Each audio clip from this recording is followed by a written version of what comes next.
Buenas noches, profe. Si se la escucha. ¿Qué? Bueno, perfecto. Bueno, mira, estoy en un lugar que es casi imposible de tener buena señal y se va la onda. Pero vamos a comenzar. ¿Estamos todos ya entonces, Yael? ¿Yael? Bien. Bueno. El tema que tenemos que abordar hoy es derecho del trabajo. Entonces vamos a comenzar primero con aspectos relativos a qué es esta rama, dónde la ubicamos, por qué sería de interés para el ejercicio de la profesión del ingeniero y especialmente poder sostenerlos a ustedes frente a una duda o conflicto que es primaria en la actividad futura en el ejercicio profesional. Y es la respuesta a la hipótesis de ¿soy empleado en relación de dependencia o soy autónomo? ¿Estoy en el marco de un contrato de trabajo o estoy en el marco de un contrato de locación de servicio? Hasta ahí vamos claro entonces cuáles serían las dudas o las hipótesis a resolver. Bien. ¿Están tomando? ¿Están escuchando? ¿Estamos en sonido? Sí, profe. Bien, perfecto. Entonces, ¿qué es lo que sucede con esta rama? Esta es una rama de corte social. ¿Por qué? Porque le interesa a la sociedad y al Estado proteger a un sujeto de preferente tutela, como lo sostienen muchos fallos y mucha doctrina, relacionada con el trabajador o dependiente. No es una rama individual propiamente dicha, no es una rama del derecho puramente privada. ¿Por qué? Porque el Estado interviene en esta relación jurídica donde hay una persona que trabaja, que presta un servicio a cambio de un precio en dinero, y hay una persona que tiene un poder por sobre esta persona que presta el servicio, con una ascendencia económica mucho más fuerte, que es el empresario o el dador de trabajo. Entonces, como hay una relación en desequilibrio, porque quien ingresa a trabajar lo hace por un estado de dependencia económica, el Estado toma intervención en estas prestaciones, ingresa en esa relación, fiscalizando el cumplimiento de normas de orden público. Entonces, este es un concepto que ustedes van a tener que subrayar, sostener y, por favor, profundizar mediante la duda en este momento, porque luego cuesta entender qué es el orden público. El orden público es un conjunto de normas mínimas que deben respetarse y que son inderogables por las partes. ¿Qué quiere decir esto? El trabajador y el empleador pueden negociar libremente, pero hay mínimos que son inderogables por la voluntad de este trabajador. Por más que le dé la conformidad hoy, el orden público, es decir, el orden imperativo, hace restablecer esa violación a la norma en caso de que ello sucediera. ¿Alguna duda o pregunta? Le voy a dar con un ejemplo práctico. Por ejemplo, yo puedo contratar a una persona. Esa persona le puedo hacer una oferta diciendo, mira, te voy a pagar 20,000 pesos, pero vos vas a trabajar nada más que 4 horas declaradas en el sistema de la regularidad laboral. Las otras 4 horas no te las voy a declarar, pero vos las tenés que trabajar. Así habría un renunciamiento a un sistema protectorio de ese salario. O bien también acontece cuando, por ejemplo, mira, trabajan, pero aquí no tienen descansos semanales de un día y medio. O trabajas y no cobras aguinaldo. O trabajas, no te hago los aportes a la seguridad social para cobertura de salud o de un sistema previsional. Entonces, ¿qué pasa? El orden público viene a proteger a esta persona débil que entra en una relación contractual de una manera especial porque hay una debilidad en este vínculo. Y por lo tanto, el legislador impone una serie de normas inderogables, son como los que yo siempre les digo a manera gráfica, ejemplificativa, bruta, pero ¿qué quiere decir? Es la forma simplificada por la cual ustedes van a entender. Este renunciamiento provisorio es, entre comillas, pan para hoy y hambre para mañana. ¿Por qué? Porque el trabajador puede reclamar los derechos que derivan de este sistema protectorio de orden público el día de mañana. O sea, el empleador cree que tiene ese beneficio, pero en realidad luego el trabajador lo puede reclamar. ¿Alguna duda entonces de qué se entiende por orden público? Es un conjunto de normas mínimas, inderogables en la relación contractual de entre las partes. ¿Hasta ahí alguna pregunta? Ninguna, profe, por mi parte. Bien. A ver, vamos a hacer un avance entonces sobre qué es esta rama. Bueno, esta es una rama social, como dijimos, es una rama histórica que no nace con el derecho del derecho romano, porque se imaginan ustedes que en la edad del Imperio Romano, cuando empieza a surgir el derecho privado, era imposible pensar en normas jurídicas para los trabajadores. ¿Por qué? Porque ¿por qué no se podía pensar en normas jurídicas o normas protectorias para los trabajadores? ¿Qué les parece a ustedes? Esto lo vimos un poco cuando hablamos sobre la capacidad. Porque los trabajadores eran esclavos. Exactamente, eran una cosa. Y entonces el amo, exactamente, así es, Lucía, el amo, ¿qué es lo que tenía? Tenía un dominio, una propiedad, un derecho real sobre la persona, de tal manera que era una cosa. Entonces, ¿para qué va a legislar para las cosas? ¿Queda claro? Entonces, no es un derecho que nace con el derecho romano, con el derecho privado. Se esperó un proceso de evolución del concepto de la persona en el desarrollo histórico. Tampoco la encontramos en la Edad Media, a pesar de que en las películas estas feudales vemos gente trabajando, herreros, panaderos, mercantes. Vemos en estas películas cuando uno ve el desarrollo de la Edad Media, en Robinson, ¿cómo es?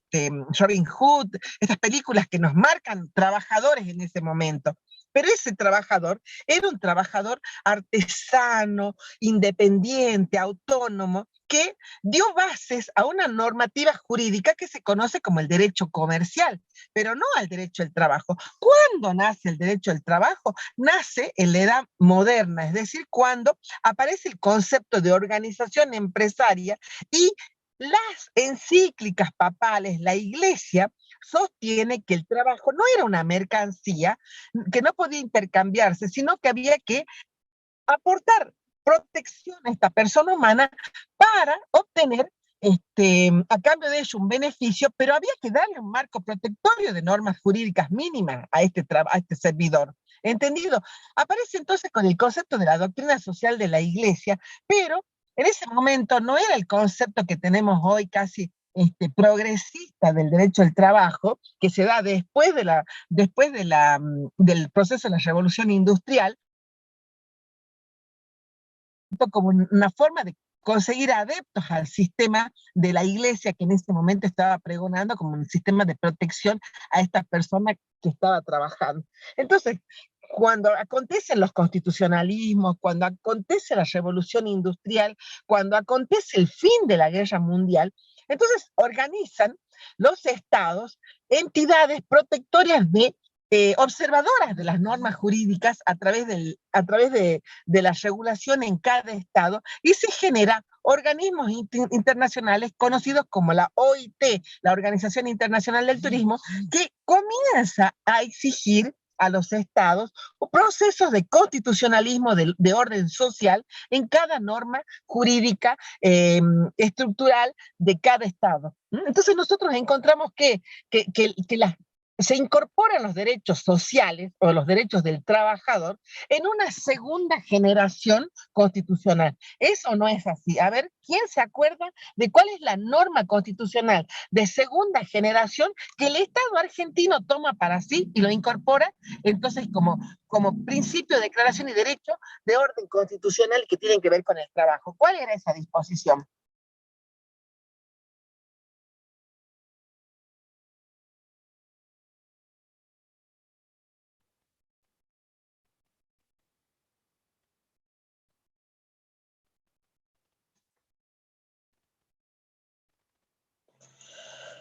Ay, por favor. ¿Puede repetir la pregunta, profe? Bien, ¿cuál es la norma constitucional que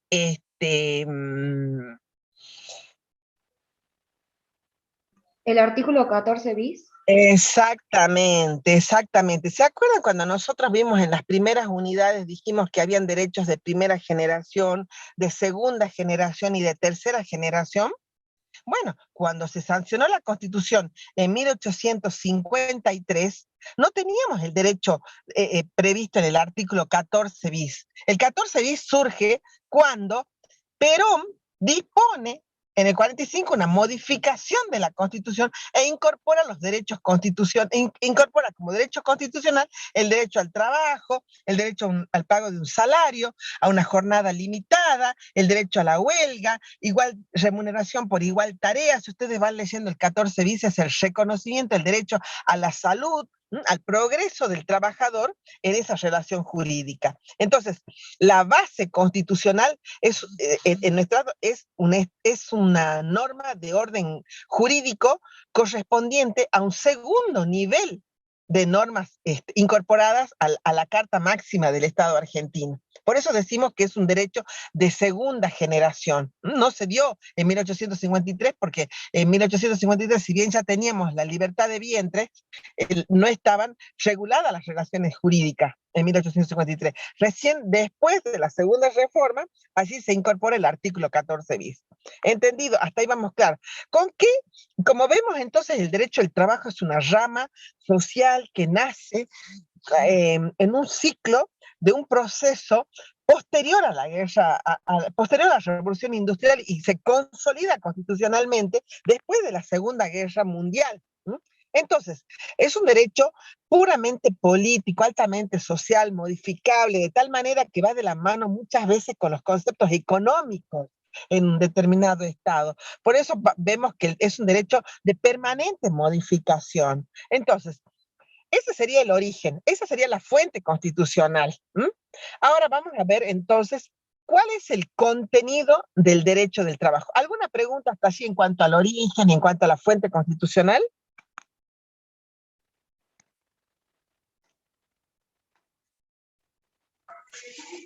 No, profe.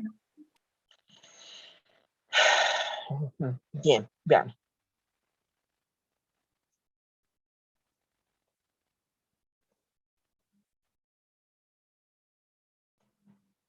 Bien.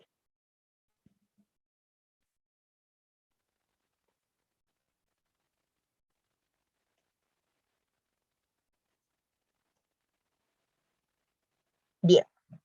Entonces, vamos a ver ahora qué es el derecho del trabajo. Entonces, el derecho del trabajo, como vemos, es una rama que regula las normas jurídicas del trabajador con el empleador en un contrato en donde uno presta el servicio y a cambio de ello recibe un precio en dinero. Muy similar a la locación de servicio, donde un profesional, por ejemplo, cualquier persona presta un servicio y a cambio de ello recibe un honorario o retribución. Pero en un momento dado de este curso vamos a tener que diferenciar el contrato de locación de servicio con el contrato de trabajo. Lo importante que cabe destacar es que es una rama que comprende no solo las normas jurídicas del contrato individual, por ejemplo, el contrato que tienen los empleados de Jumbo, los empleados de un estudio jurídico, los empleados de un estudio de ingeniería, los empleados de una minera, que es un marco contractual entre un trabajador y una empresa, sino también tiene otro contenido más que es el derecho colectivo. ¿Qué es el derecho colectivo? El derecho no es el derecho de Saeta, no estamos hablando de ese colectivo, estamos hablando de una norma jurídica que va a aglutinar a conjuntos de trabajadores que tienen que ejercer derechos protectorios para ese segmento de trabajadores frente a las mesas o negociaciones salariales o concertación de relaciones jurídicas con las cámaras empresariales. Entonces, esa estructura jurídica colectiva de los trabajadores se conoce con el nombre de sindicato y pueden tener estas organizaciones tres niveles. Organizaciones simples de primer nivel que aglutinan a trabajadores por la actividad, por la empresa, por la profesión. Y entonces, por ejemplo, nosotros tenemos la actividad de los ingenieros químicos, la asociación de empleados de las petroleras, la asociación de empleados de las cerveceras, la asociación de empleados panaderos, la asociación de empleados de aguas y gaseosas, es decir, asociaciones por actividades, o bien también por empresas.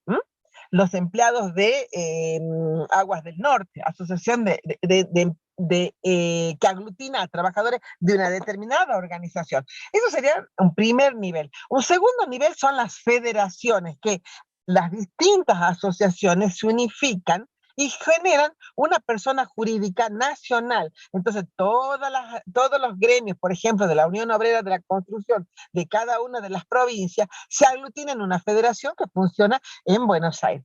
Y luego hay un tercer nivel, que es la confederación, que es la unión de federaciones, es decir, de los distintos gremios de la poliforme estructura que pueden presentar los gremios y que se aglutinan para negociar políticas laborales a nivel nación con el Estado o con el Poder Ejecutivo en cualquiera de sus representaciones. Entonces tenemos que las asociaciones sindicales pueden ser de primer nivel, conocidas como sindicato o gremio, de segundo nivel las federaciones y la de tercer nivel que son las confederaciones. Las confederaciones son aquellas que negocian la política, se sientan a discutir las políticas del Estado. Las asociaciones, las federaciones, discuten los convenios colectivos de trabajo o también se sientan a concertar a través de las paritarias los sueldos, las remuneraciones de los trabajadores. Hasta ahí queda claro. En cambio, los sindicatos son aquellos que están en cada jurisdicción local y que representan a los trabajadores en pie de llano, en una determinada jurisdicción. Entonces, todas las normas que se refieren a cómo estructurar, cómo regular las relaciones de estos colectivos de trabajadores, se conoce como derecho del trabajo colectivo. Sería la segunda rama que presentamos dentro del derecho del trabajo. Ahora, hay otra rama más dentro del derecho del trabajo, que es la rama de la seguridad social y de la previsión, de la salud, donde encontramos normas relativas a cuál es el futuro del trabajador cuando salga del mercado de trabajo, ya sea por una invalidez, por una incapacidad o por una edad jubilatoria, o bien todas las normas relativas a cómo se le debe proveer la salud a un trabajador a través del sistema de obras sociales, como está establecido en nuestro sistema jurídico. Y todas las normas relativas a la cobertura frente a siniestralidad o riesgos del trabajo. Entonces, acá hemos visto tres subramas que tiene el derecho del trabajo.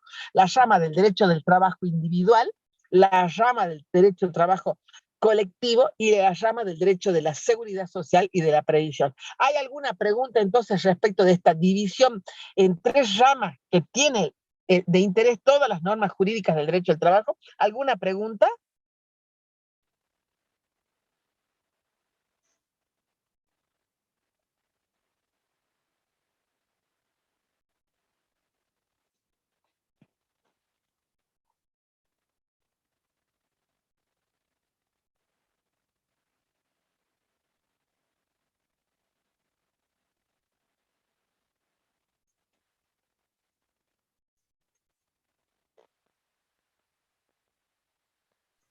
No, profe, por mi parte todo bien. Bueno, entonces vamos ahora a ver qué diferencia hay entre... Tomemos el derecho del trabajo individual. Es aquel donde hay una persona que presta un servicio llamada empleado, subordinado, obrero, trabajador, dependiente, y la otra parte se llama empleador principal o patrón. En el viejo sistema se lo llamaba como patrón, o empleador, o empresa. Ahora, la contraprestación es entre ambos, ¿no es cierto? Es un contrato bilateral, ¿no es cierto? Donde hay un consentimiento, pero uno presta un servicio y a cambio de eso recibe un precio en dinero. Ese precio no se llama honorario, se llama salario o retribución. Entonces, está sujeto por este sistema del orden público a un sistema protectorio. Ahora, ¿cuándo podemos hablar de contrato del trabajo y diferenciarlo de la locación de servicio? Para que haya contrato de trabajo debe haber una subordinación jurídica Es decir, alguien debe decirle cómo, cuándo y dónde, y disciplinar, tiene una potestad de disciplinar. Y por otro lado está la dependencia económica, es decir, hay un plano de desigualdad respecto del trabajador. Entonces, cuando depende en esa estructura de un dador del trabajo, estamos hablando de una subordinación. Cosa totalmente diferente cuando acontece una relación de trabajo en donde, perdón, una relación de servicio en donde hay un prestador que recibe a cambio un precio en dinero, pero ¿qué es lo que acontece? Acontece que hay una, no hay una subordinación, hay una autonomía respecto del que presta el servicio. Entonces, ¿qué diferencia habría entre la locación de servicio y el contrato de trabajo? Es que en el contrato de trabajo hay subordinación a normas jurídicas. ¿Cuál es el ejemplo? La disciplina. Cómo llegar, a qué hora llegar, dónde prestar el servicio, qué pasa si no cumple con deberes de buena fe, qué pasa cuando no cumple con los deberes de conducta. En cambio, en la relación de trabajo, perdón, en la relación de servicio en donde el prestador del servicio actúa con total autonomía y asume el riesgo de su trabajo, estamos hablando de una situación de locación de servicio. Y ahora viene el tema que lo vamos a abordar en la clase que viene, el lunes que viene. Y es el tema de las zonas grises, el tema de los profesionales. ¿Qué pasa con los profesionales? Y esto quiero que quede como un concepto que vamos a comenzar a debatirlo y analizarlo, porque ¿qué pasa? Lo primero que nos acontece en el ejercicio profesional es que nos encontramos con ofertas, ofertas de servicios, pero a cambio de una contraprestación, y nos dicen, bueno, usted, ingeniero, va a cumplir un horario, se va a someter a las directivas que impone el director técnico, pero me va a monotributar. ¿Qué quiere decir? Usted tiene que pagar su matrícula, usted tiene que pagar su seguro, y asume el riesgo autónomo. Pero resulta de que no hay tal autonomía, sino que se ingresa en lo que se conoce como un fraude a los derechos del trabajador, que en este caso, que es aquel profesional que va a entrar en una situación de subordinación, pero sin embargo se le coloca un contrato redactado con una cláusula muy grande, o con un título, perdón, muy grande, donde habla locación de servicios, pero sacudiendo ese contrato, yendo a la verdad real, nos encontramos con que hay subordinación, dependencia económica, y hay un fraude porque no se le aporta al sistema de la seguridad social, y esa prestación no la está brindando el profesional dentro de un marco de autonomía. ¿Hasta ahí queda alguna duda respecto entonces de los casos de fraude o simulación de las prestaciones del trabajo? Son casos críticos que nos pueden suceder en el ejercicio profesional. Yo, profe, tengo una pregunta. A ver, ¿qué pregunta? Yo escuché muchas veces bueno, del fraude, de la precarización laboral, y tenía entendido como que el tiempo del trabajo puede que tenga como alguna relación. eh, cuando te contratan por mucho tiempo y te renuevan el contrato, eso no debería ser considerado como que vos sos un empleado. No, no, no, no, no, no. Acá me interesa, Lucía, esta pregunta es muy importante para mí porque es un disparador de que ustedes ya han entrado en la duda, en la situación que los tiene que fortalecer para la salida primaria a la calle. Está perfecta la duda que tiene Lucía, y sobre eso lo vamos a dejar, vamos a transformarla en una pregunta, la van a debatir, vamos a profundizar en la clase que viene porque yo voy a avanzar sobre el contrato de trabajo. Es interesantísima la duda que trae Lucía y no sería esa una de las respuestas. Hay una luz que se llama haces de indicios, anoten bien esto, haces de indicios para poder determinar si hay un contrato de trabajo o una relación de locación de servicio autónoma. Un contrato de trabajo dependiente, una relación de servicio autónoma o locación de servicio.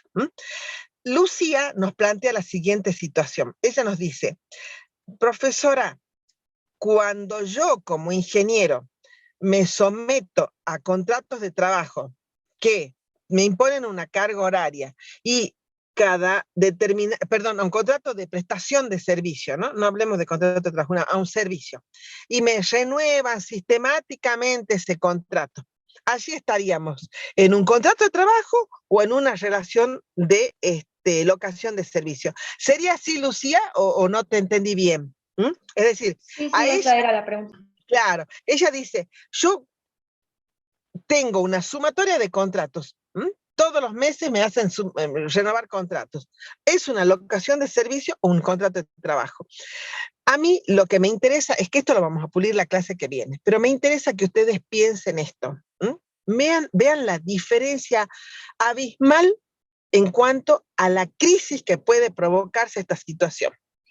Imaginémonos un ingeniero o una ingeniera que debe trasladarse todos los meses a prestar un servicio en una estación experimental en Oram. Y se traslada en su camioneta o en la camioneta que le aporta la empresa y se produce un siniestro. ¿Quién va a asumir las consecuencias de ese siniestro? Puede ser un accidente donde pierda alguna capacidad o bien una pérdida de días de trabajo.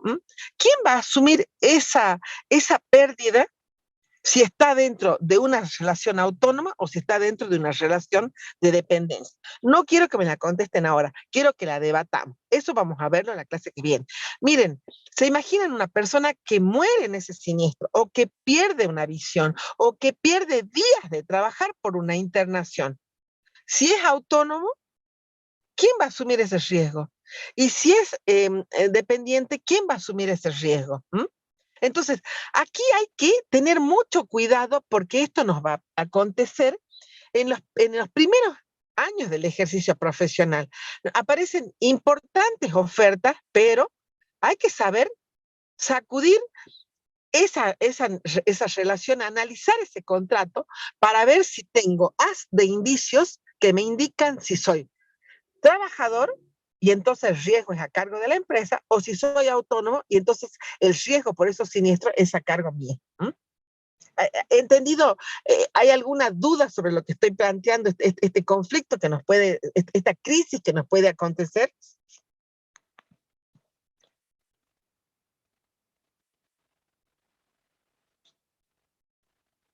¿Alguna duda?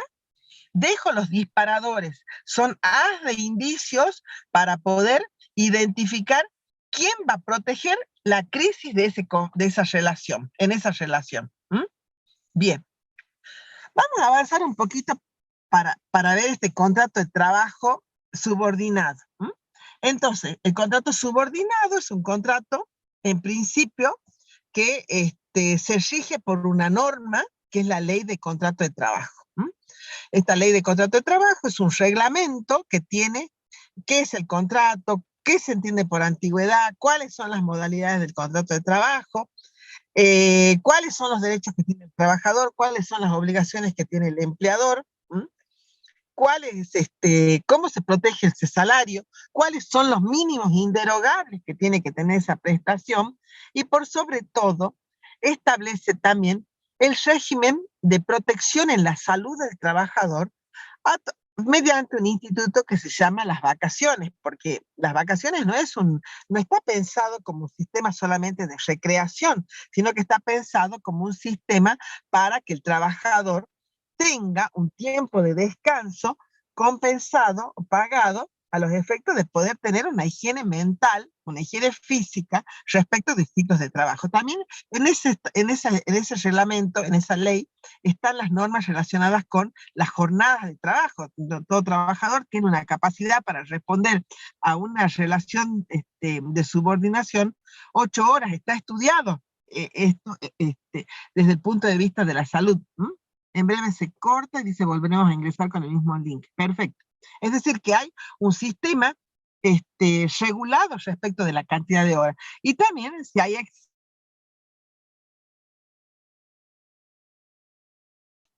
Sí, profe, se lo escucha. Bueno.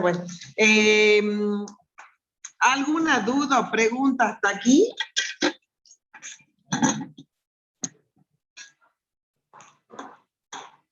Me parece que debe ser el frío que es tan... Salvo Lucía, todo el mundo está durmiendo, ¿no? Por el momento ninguna pregunta, profe, si se va entendiendo todo. Bueno. Miren, de estos temas, creo que lo que más nos interesa es que ustedes aborden la situación de la precarización en materia del ejercicio profesional. O sea, volcar todo esto que estamos viendo para el sistema protectorio, y eso lo vamos a ver la semana que viene, con estos haz de indicios para poder entender si hay una dependencia o una subordinación. Yo el lunes voy a entrar al debate directamente y espero mediante el control de lectura que voy a hacer, a ver quién ha estado debatiendo este tema, quién ha leído este material. Bueno, estábamos hablando entonces de que el contrato individual está arreglado en la ley de contrato de trabajo, que tiene normas protectorias, y dentro de esas también encontramos leyes complementarias, como por ejemplo la ley de el aguinaldo. ¿Qué es el aguinaldo? Es un doceava sueldo que se abona en dos partes, uno en julio y el otro en diciembre, y es un complemento que asiste como norma de orden público para que el trabajador cuente con un aporte extra para los sistemas de recreación a mitad de año y a fin de año.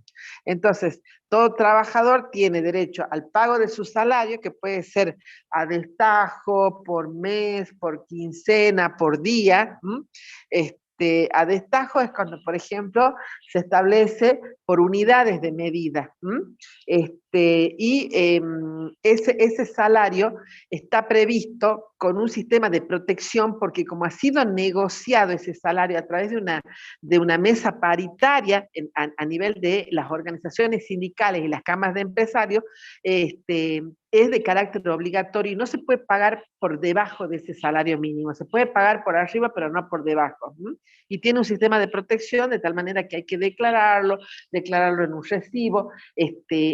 Ese sueldo recibe una retención para aportes a la seguridad social con un fin previsional, y debe también a su vez cobrar en forma periódica. Hay plazos previstos para el cobro del salario, y lo que sí tiene es que es un derecho irrenunciable. Ahora, con respecto a qué más cobra un trabajador, entonces el trabajador también cobra el aguinaldo, como ya hemos dicho, y cuando se producen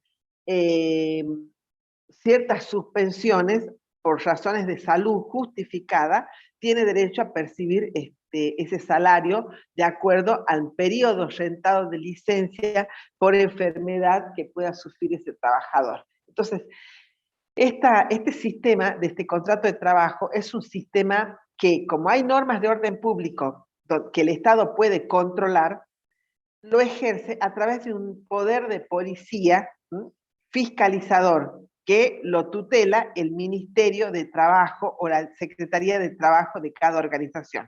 Entonces, ¿con qué nos podemos encontrar nosotros en el ejercicio profesional? Que quizás ustedes sean trabajadores en relación de dependencia, o bien que sean directores técnicos de determinados establecimientos y tengan que atender aquellas inspecciones que van a controlar el cumplimiento o no de las normas laborales y de la seguridad social en los puestos de trabajo. Entonces hay inspecciones que ustedes tienen que responder mediante la aplicación de el principio de acceder al ingreso a la fiscalización para que se detecten o no cumplimientos o incumplimientos a las normas de orden público. ¿Queda claro entonces cuál es el poder fiscalizador que tiene el Estado?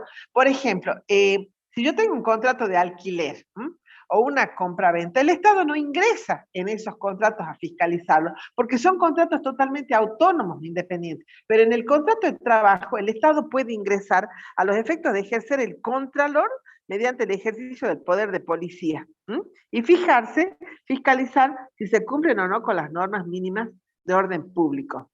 Entonces hay una carga de parte del Estado de controlar de que no exista irregularidad irregularidad, precarización o evasión. Lo que incorrectamente se lo conoce como trabajo en negro. ¿Por qué? Porque no podemos decir negro, no. Los términos son claros. Trabajo registrado o trabajo no registrado. Trabajo precarizado o trabajo no precarizado. Registrado es cuando se cumple con el circuito, de declaración de ese contrato de trabajo en todo el sistema de la seguridad social. Llámese aportes previsionales, aportes sindicales, obra social y la asignación de una administradora de riesgo de trabajo. Ahí estamos hablando de un trabajo registrado. Trabajo precarizado es aquel que, en vez de declararlo por la verdad real de la cantidad de horas, por la categoría correspondiente con el salario, se lo declara, pero se lo declara a la baja. Y el trabajo no registrado es aquel irregular, el que no se lo declara ante la seguridad social. Entonces, no usemos expresiones que son expresiones discriminatorias. Esto de decir trabajo negro es lo mismo que decir trabajo verde, trabajo... No. El trabajo es registrado o no registrado, precarizado o no precarizado. ¿Queda claro entonces para que no entremos en una terminología discriminatoria? ¿Alguna duda o pregunta hasta ahí? Profe, una consulta, ¿no podría explicar cómo es ese que se lo declara en baja? Se lo declara a la baja. Por ejemplo, yo le digo, Leonel, yo te contrato a vos y te voy a declarar en el sistema de la seguridad social, te voy a registrar, te voy a dar un alta por 4 horas, pero en realidad vos vas a trabajar 8 horas.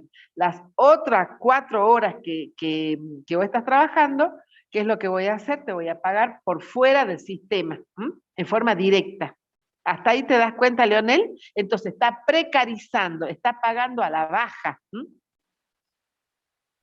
Ah, sí, ahora sí, profe. Sí, lo entiendo. Bueno, Gracias. bueno, perfecto. O bien te digo, mira, Leonel, vos sos, por la categoría, sos administrativo A, o supervisor A, pero te voy a liquidar como vendedor, una categoría inferior. Eso sería también una precarización o a la baja. ¿Alguna otra pregunta? Para que vamos al tema final del contrato individual, que es la extinción. ¿De qué manera se extingue el contrato? Y en principio se extingue porque el trabajador logra el acceso a un sistema de previsión por la edad. ¿Qué edad a través de la cual se jubila la mujer? A los 60 años y el hombre a los 65. Entonces, mediante el acceso a un ciclo de periodo de descanso por la determinación de una norma previsional, el trabajo se debería extinguir por la edad de las personas, cuando se accede a la jubilación. Ahora, otras formas existen, por ejemplo, se puede extinguir porque ambas partes deciden extinguirlo, mediante un mutuo acuerdo. Bueno, está ahí listo, se paga el sueldo, se paga el aguinaldo, las vacaciones proporcionales y listo. Pero a veces hay situaciones de ruptura de los vínculos por situaciones injuriantes. El empleador dice, yo determiné que tal ingeniero incurrió en un abuso de confianza, o violó normas de seguridad, o viola secretos profesionales, y él estaba en relación de dependencia. Lo despido con causa porque esta situación es injuriante, me injuria, me afecta. Entonces, no le va a pagar ninguna indemnización. En cambio, si el trabajador dice, no, es falsa esa causa, o bien puede ser que el empleador dice, lo despido sin causa, allí tiene derecho a que se le pague una indemnización, que es totalmente diferente al sistema de resarcimiento de daños que hemos visto en el orden civil. En el orden de laboral, el resarcimiento es, y por favor le pido que esto subraye, tarifado. Hay una tarifa ya establecida, no hay una reparación integral de daño emergente, lucro cesante, daño moral, no. Acá es tarifado, 1 mes de sueldo por cada año de servicio, o fracción mayor de 3 meses. Vamos al ejemplo práctico, ¿les parece? ¿Alguna duda? Para que veamos un ejemplo práctico. Y acá quiero ver si están atentos. A ver, vamos a ver. A ver, ¿dónde anda don Ariel Tejerina? Y don Elías Cancino. A ver, vamos a ver este caso. Acá estoy, profe. Ah, bien. Vamos. Acá se trata de un trabajador que ingresó en el 1 de enero, o el 2 de enero, nadie ingresa el 1 de enero, bueno, el 2 de enero del año 2020. Y es despedido, Ariel, es despedido el el 16 de junio del 2021 sin causa. Directamente le dicen, ingeniero, a partir del 16 de junio prescindimos de su servicio. ¿Qué derechos indemnizatorios tendría, Ariel? Bueno, perdón, sí. ¿Sí? Sí, ¿qué? Sí. Bien, primero antigüedad, después Bien. Proporcional de aguinaldo, o Bien. casi que está en fecha de aguinaldo, proporcional de vacaciones o vacaciones, si no se las tomó. Sí. Y creo que por no avisarle un mes antes o 2 meses antes, no lo Bien. tengo claro. El También preaviso. El preaviso. Bien, Sí. el preaviso. Perfecto. Ariel está empoderado en la situación de que sabe que tiene que cobrar el día de mañana. Bueno. En cambio, Ariel, si vos estuvieras precarizado o no registrado o simulando un contrato de locación de servicio, las respuestas me las vas a dar el lunes. ¿Con qué bolsa indemnizatoria te retirarías si estuvieras en una precarización? ¿Y qué pudieran ser esas alertas? Hasta ahí queda claro. Otra pregunta entonces ahora que habíamos dicho para, ¿dónde anda ¿a dónde habíamos hablado? A don Elías. ¿Dónde anda Elías Cancino? Parece que cric. ¿Dónde anda Elías? Bueno. A ver, vamos a ver, Álvaro Romano, ¿anda por aquí? Sí lo vi. Sí, profe. Bueno, a ver, Álvaro, veamos esta hipótesis. Se trata de un ingeniero que ingresó en el 2 de enero del 2020. Y la empresa el día 15 o 16 de junio dice, notifico a usted que prescindo de sus servicios ya que hemos constatado mediante actas notariales, declaraciones y facturaciones del cliente que usted hizo cobranzas de servicios y no las rindió en la organización empresarial. Y esas cobranzas fueron por 5 millones de pesos, no habiendo ingresado usted este sistema. Por lo tanto, prescindimos de la prestación de servicios suyos. Decime una cosa, en este caso, Álvaro, ¿qué tendría derecho a cobrar este profesional? Nada, porque yo que sepa hay varias facetas antes de despedir a un profesional o a un empleado. Y si como usted dice ya tienen prueba de lo que hizo, tiene todo certificado. Entonces en este caso el ingeniero no cobraría nada, sino es más, le harían un juicio al ingeniero por la plata que no cobró. Está bien, que se cobró. está bien. Ese es un concepto bastante empresarial. Pero mira, fíjate que nos dijo, ¿quién era el que estaba antes? A ver, nos dijo lo siguiente, que por lo menos cobre los 15 días del mes de junio, el aguinaldo y las vacaciones, eso no se lo pueden tocar. Después vendrá la acción de daños y perjuicios civil, que esas las vimos ya en las clases anteriores. Lo que no va a cobrar es la indemnización por antigüedad, Álvaro. Pero el sueldo del mes, el aguinaldo que se lo consumió porque lo tenía que consumir, y las vacaciones le corresponden. Esos 3 ítems y el sueldo del mes proporcional se conoce como liquidación final, que no hay que confundirla con indemnización. ¿Queda claro entonces, Álvaro? No es que se va a ir sin nada. Tampoco se lo pueden retener. Porque por más que le haya robado plata, entre comillas, digamos, a la empresa. Exactamente. Eso es lo que quiero que te empoderes en este sentido. Que la empresa no puede retenerle estas liquidaciones que son de orden público, diciendo yo voy a retener. No, haga el juicio y después, por los 5 millones y los daños y perjuicios, y le hará las acciones correspondientes. Pero el salario, eso se protege. Ah, claro, sería En como vos cumplís tu salarios, parte y en después cuanto a vemos los lo que días pasa. trabajados, aguinaldo y vacaciones.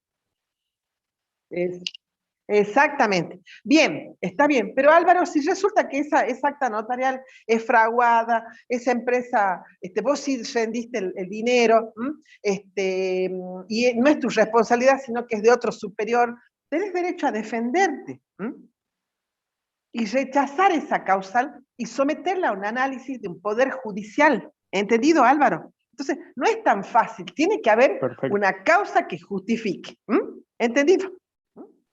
Sí, Bien, sí. entonces, ¿qué es lo que dejamos en apertura de Profe, debate?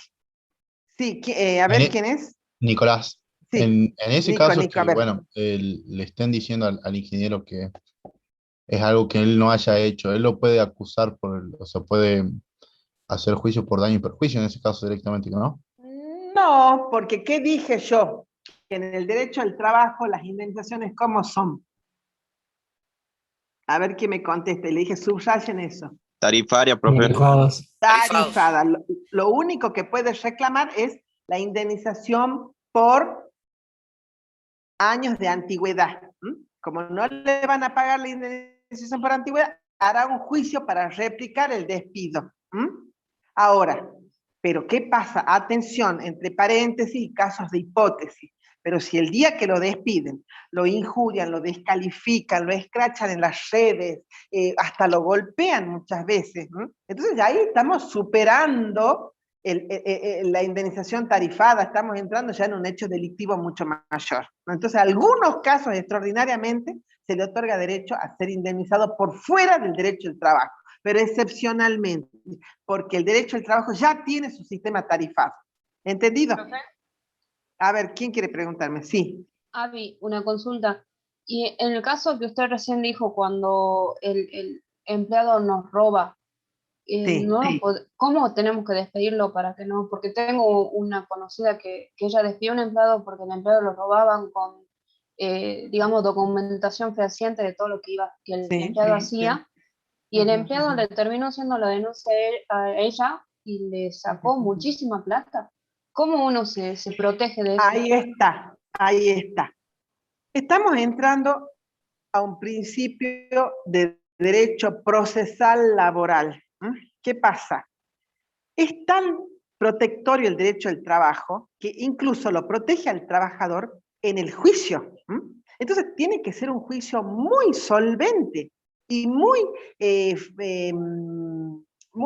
bien fundado para justificar un despido con causa. El que tiene que probar es la empresa. Entonces, muchas veces las empresas despiden y no tienen los elementos en el momento, o no va el testigo, o no se prueba, o bien el trabajador demuestra que no correspondía a su área esta liquidación o esta retención. Entonces, caen las causales de despido y obligan a los jueces a condenar a favor del trabajador, porque el empleador no llevó al proceso judicial una prueba fehaciente de la injuria que le provocó el trabajador. ¿Entendido, Avi? O quizás no me logré explicar. Entonces, para despedir a un trabajador hay que tener elementos formales, fundamentales, justificados. ¿Avi? Sí.